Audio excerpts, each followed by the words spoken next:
بسم اللہ الرحمن الرحیم۔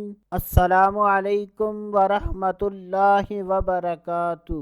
آج کی اس ویڈیو میں بات کریں گے خواب میں پتیلا یا دیگچی دیکھنا کیسا۔ تو اس کی مختلف صورتیں ہیں۔ حضرت سیدنا ابن سیرین رحمۃ اللہ تعالی علیہ نے ارشاد فرمایا کہ اگر کوئی شخص خواب میں دیکھے کہ اس نے پتیلا خریدا ہے یا اس کو کسی نے دیا ہے تو یہ اس بات کی دلیل ہے کہ ایسے آدمی کے گھر والے غم و مصیبت میں مبتلا ہوں گے۔ حضرت سیدنا ابراہیم کرمانی رحمۃ اللہ تعالی علیہ نے ارشاد فرمایا کہ اگر کوئی شخص خواب میں دیکھے کہ وہ پتیلے میں کھانا کھا رہا ہے تو یہ اس بات کی دلیل ہے کہ ایسا آدمی اپنی بیوی سے خیر و منفعت پائے گا۔ اگر کوئی شخص خواب میں دیکھے کہ پتیلے کے اندر کوئی کھانے والی چیز ہے